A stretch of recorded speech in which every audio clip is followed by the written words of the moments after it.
HighBridge, a division of Recorded Books, presents A Long, Long Way, Hollywood's Unfinished Journey from Racism to Reconciliation, by Garrett, read by Tom Perkins. The camera sees what you pointed at. The camera sees what you want it to see. James Baldwin, The Devil Finds Work. All the stolen voices will one day be returned. You too. The Miracle of Joey Ramone. 1.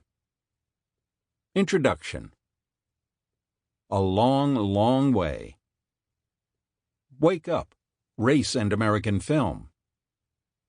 We all need a myth to guide our lives, and if we don't claim a myth, one will claim us. Phyllis Treble.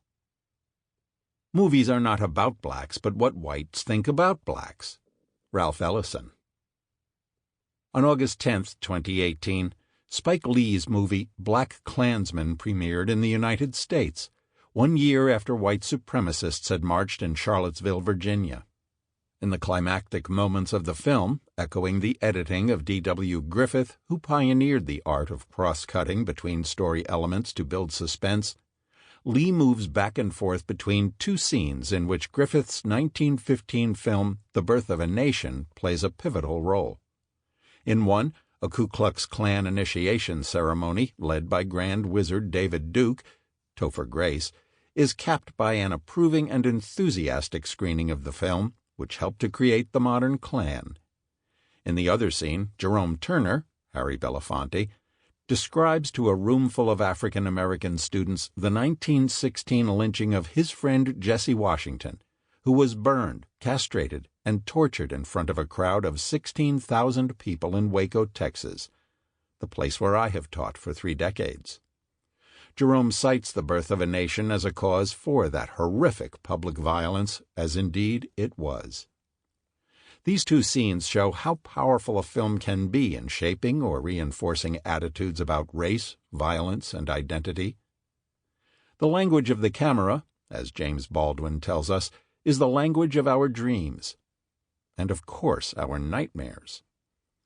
But in Lee's film we also see how movies can push back against stereotypes, can speak truth to power, and can move audiences not to hate but toward understanding. Although it is set in the 1970s, in its final scenes, BlacKkKlansman connects the violence and racism of the distant past and of the movie's present with our own present. As critic Oliver Jones wrote, "Yes, this is a period movie. It's just that the period is now, then, before, and always." And Lee reminds us that while film can carry horrible messages, it can also offer the possibility of hope. With our clear-eyed awareness that movies and other media have been a force for bigotry and hatred, we can identify and reject myths that are soul-killing and seek out myths that are soul-filling. We can watch a film, recognize elements that are racist, stereotyped, or simplistic, and hold it to account, even as we seek out stories that embrace diversity and the full humanity of every character. In our history, as in BlacKkKlansman, race and the media are inextricably linked. Over the past century, racists have used the medium of film to perpetuate harmful stereotypes and offer warped narratives, or they have portrayed white reality as though it were the only reality that mattered. A second phase followed, as white filmmakers of conscience recognized that propensity for racism and sought to make incremental changes in the stories they told. Other white storytellers launched a third phase, attempting to portray the lives of people of color in a more significant and representative way. Later, in a fourth phase, people of color began to tell their own stories and portray their own lives. And in a fifth phase, Hollywood films began to display a casual multiculturalism in which racial difference is taken for granted. Finally, we arrive at the sixth phase, where, as in BlacKkKlansman, movies made for mainstream audiences by people of color are overturning the harmful myths of the past, denying the dangerous stories of American culture, and even turning the techniques and genres of Hollywood storytelling back upon themselves so that they become tools for awareness and reconciliation. The task of this book is to interrogate these 6 phases of Hollywood treatment of race, moving from our undoubtedly racist past to our still troubled but perhaps slightly more hopeful present. As a middle-aged white man, I can hardly make credible use of the word woke, yet it is a crucial idea to understand in connection with our current moment and the interrogation we are about to undertake. Spike Lee knows this. Before Erykah Badu, Trayvon Martin, and Black Lives Matter, his films were calling us to wake up. This call is the final line in School Days, 1988, and the opening line of Do the Right Thing, 1989. It echoes throughout BlacKkKlansman. All Americans, not just African Americans, are called to be awake, to pay attention, to look through new lenses to see what really is, as opposed to what we would like to or have been encouraged to see. Another middle-aged white man, David Brooks, defined it this way. To be woke is to be radically aware and justifiably paranoid. It is to be cognizant of the rot pervading the power structures. Thankfully, what we will find when we investigate the hatred and bigotry, the stories and the images of 100 years of Hollywood filmmaking is more than just rot. It's also a way forward. The Atlantic writer Van Newkirk and I were part of an onstage conversation about race, film, and healing that followed a screening of Get Out in Washington National Cathedral in February 2018. In his introduction to the film, Van talked about Dr. Martin Luther King Jr.'s final Sunday sermon, delivered from the cathedral's Canterbury pulpit just behind us. It was, in one way, a standard theological examination. He begins with scripture from the book of Revelation, but then he goes to talking about the story of Rip Van Winkle, a fellow who fell asleep for 20 years and woke up. He fell asleep during the time the United States was controlled by the Crown and woke up in a post-revolutionary era. King used that example sort of as a parable to warn people about how to remain awake during a great revolution. What he talked about was how to stay woke, as lots of people stay. But also how to, if you were in the process of waking up, how to have your racial awakening, and how to get to the point where you could critically engage with life, with race, with becoming an anti-racist. That is the ultimate goal of our project, to critically engage with life and race. By exploring racism in American film from 1915 to the present, by exposing and rejecting the pernicious myths and embracing the good, by understanding how these films might lead and have led to useful conversations about race and prejudice, and by trying to become, in the process, anti-racist, we will offer correctives to Birth of a Nation in our past and to the neo-Nazis of Charlottesville in our present. Dr. King's goal, an America, a world where people would be judged less on the color of their skin than on the content of their character, remains elusive. Yet it is a goal supremely worth seeking, and strangely enough our often racist literature and culture might be a part of our progress toward it. I began my formal research toward this work at a research library in the United Kingdom during July 2016. Just before I arrived, a national referendum in Great Britain, fueled to a large degree by nativist concerns about immigrants and refugees, had pushed that nation in the direction of cutting ties with Europe and trying to control the flow of people into their country. Brexit was all anyone there could talk about, until, within hours of each other, 2 African-American men were killed by police officers on camera, very publicly joining a sad roll call for that year to date of 500 deaths in America at the hands of police, with blacks 2.5 times more likely to be killed than whites. Shortly afterward, an African-American veteran, home from the Middle East, opened fire on police officers at a Black Lives Matter rally in Dallas, Texas, with a military-grade assault weapon. His sole motivation, he said before himself being blown up by military ordnance, was that he wanted to kill white policemen. Protests, shootings, and shouting matches followed. President Barack Obama cut short a state visit to Europe to return to the United States to deal with the crisis. Many Americans gave voice to anger, despair, or near hopelessness in regard to the questions of race and violence that were shaking our country.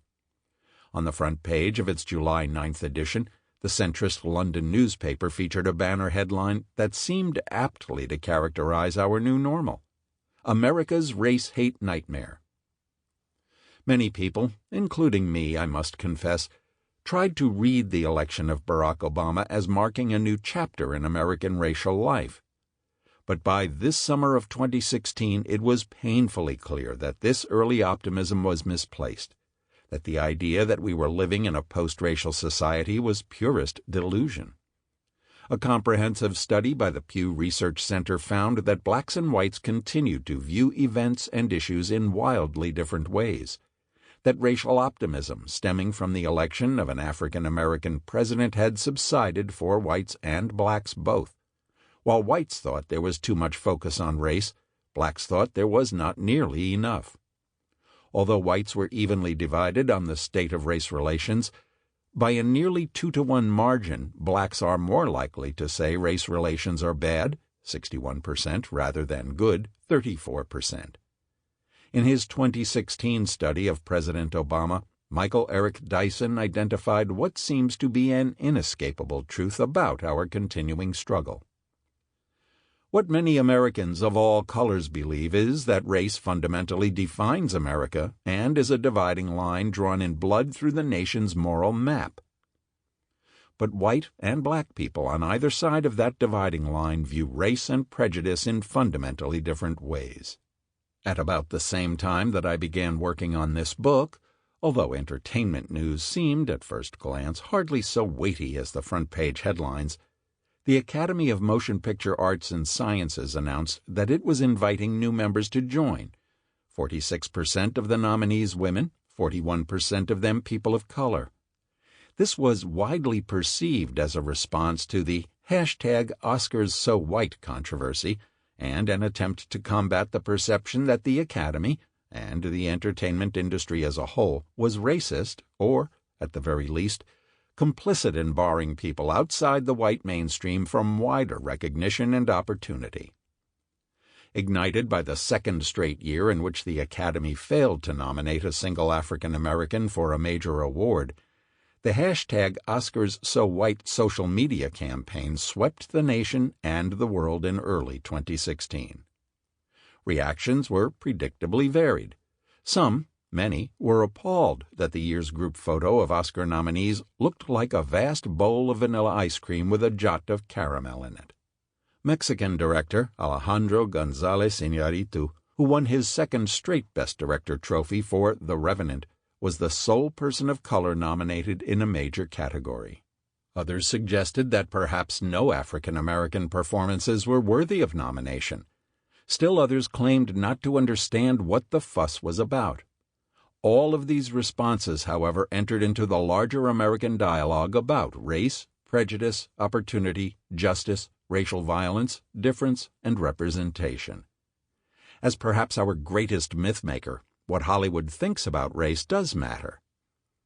Actual racial violence and the representation of race in American culture are connected because Hollywood, pop music, television, and other cultural media have long excluded people of color, have depicted them as subhuman or unimportant or as stereotypes, have refused to allow them to tell their own stories, and have given greater exposure to whites at the expense of perhaps equally talented people of color. Any objective media history of African Americans, Asians, Hispanics, Jews, Native Americans, Italian Americans, members of the LGBTQ community, and other minority groups reveals a century or more of prejudice, insult, injury, and neglect, a century of works that have shaped their audiences and members of those groups in ways benign and malignant. Our primary focus in this work will be on African American representation and oppression, but a similar work, full of sadness and full of hope, could be written about any of these groups. As a culture, we have regressed since the summer of 2016. America is now more obviously divided on racially charged issues like law enforcement and immigration than at any moment in my lifetime. At the end of 2017, 60% of those polled by the Pew Research Center said that the election of Donald J. Trump had worsened racial tensions. A majority of black respondents said that racial tensions overall have increased. Republicans, and white Americans in general, were both less likely to believe this and more likely to opine that racial tensions are largely unchanged and not a serious problem. Yet the worsening racial climate notwithstanding, the past 100 years offer us a history of tiny strides, moments of grace and understanding, universally appreciated performances and transformative narratives, and some movement toward true equality. Perhaps America is now the land of Muslim bans and diatribes against immigrant rapists and murderers, but it is also the land of Moonlight, 2016, Get Out, 2017, Black Panther, 2018, and BlacKkKlansman. We are not in the promised land yet, but there are signs of hope. Race and representation. We've come a long, long way. In 1966, Dr. King spoke at Southern Methodist University in Dallas, then, as now, a bastion of white privilege. He said this: "I guess, probably more than any other question, the one that I get over and over again as I journey around our nation is the question whether we are making any real progress in race relations. I guess the only answer that I can give to that question is what I consider a realistic one. It avoids the extremes of both a deadening pessimism and a superficial optimism. I would say that we have come a long, long way in our struggle to make justice a reality for all men, but we have a long, long way to go before the problem is solved." Perhaps all those that Dr. King would call people of goodwill would agree that the racism and prejudice in our culture continue to offend our Creator, who sees us all as beloved children. But as a film historian and cultural theologian, I can make this initial statement about race and film in America: we have come a long, long way, even if we still have a long, long way to go. In the early years of American film, audiences received a vision of African Americans, Asian Americans, Arabs, Native Americans, and other cultures outside the white middle-class mainstream that was almost always filtered through the sensibility of white male writers and directors, and often through the performances of white actors as well. From the corked-up villains of The Birth of a Nation to Russian-born Jewish Al Jolson singing in blackface, from Swedish actor Warner Oland as the Chinese detective Charlie Chan and Hungarian Peter Lorre as the Japanese detective Mr. Moto, to white actors and stunt people in dark makeup as Native Americans, minority groups were often denied even the solace of seeing themselves depicted by actors from their culture. It's no wonder that in the early 1960s, James Baldwin would write that the world is white, and black people, and others outside the white mainstream, were forced to define themselves in opposition to this whiteness, and often to despise themselves because they did not share it. Ta-Nehisi Coates said something similar in his National Book Award-winning Between the World and Me. That beauty that Malcolm X pledged us to protect, black beauty, was never celebrated in movies, in television, or in the textbooks I'd seen as a child. Everyone of any import, from Jesus to George Washington, was white. We were black, beyond the visible spectrum, beyond civilization. Whether misrepresented or left out of the media, people of color did not see themselves portrayed in the culture. They could not have their lives confirmed in the way white audiences did without even a thought about it. As a white person, I saw myself and lives like mine depicted on TV and in the movies from my earliest days. I now understand, as I did not before beginning this book, that this was an important force in creating my identity and validating my presence on the planet.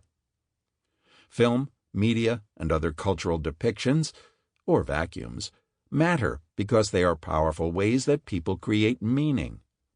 When a population is constantly depicted in a certain way, those depictions take on a mythic life of their own. People who are consistently excluded from depiction begin to define themselves in terms of that very exclusion, an awareness that they are not normal or mainstream.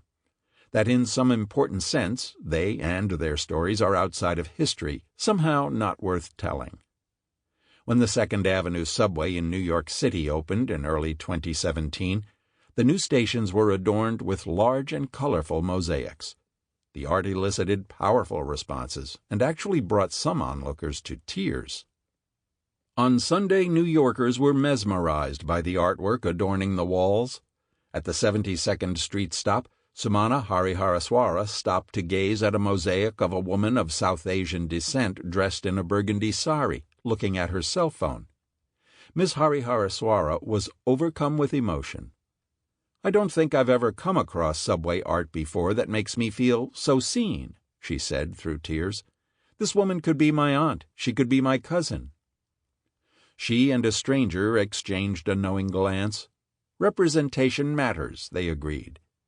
Ms. Harihareswara, a longtime transit enthusiast from Astoria, Queens, said she was struck by the diversity portrayed in the mosaics, including a mural of a gay couple holding hands. Her Murtaza, one of my Muslim students at Baylor University, wrote in his reading journal in the fall of 2017 that to enjoy a story, he had to find himself in it somehow. He expanded his thinking in a later email by saying, "One pillar to Black Panther's success was quenching a need for representation on the big screen. There are plenty of stories that I feel I am not represented in, whether that be in simple terms such as life experiences or personality, or in terms of race. There are times where the lack of representation can be off-putting or disheartening. However, what's worse is representation in a negative aspect. For me, an example would be a broad stroke, painting Muslims to be terrorists." The director of the acclaimed 2016 film Moonlight, Barry Jenkins, echoes her thought. "Representation does matter. If you do not see your face, it is as if you do not exist." If you cannot find yourself in the stories and culture you consume, where are you? Who are you? And in terms of the culture itself, what are you? Setting aside the question of enjoyment, when a buffet of white people is all that's on offer, these myths shape all of the audiences who consume them, including white mainstream audiences. When you define yourselves in terms of characters who are consistently depicted as superior to all others, it is hard to avoid the sense, conscious or unconscious, that you are truly above others. Not to see yourself can be damaging. To see yourself and the life you live up there on the screen larger than life, in the same place where John Wayne and Humphrey Bogart and Marilyn Monroe and Julia Roberts have lived and died, loved and fought, elevates your existence. You are seen and affirmed. You are real.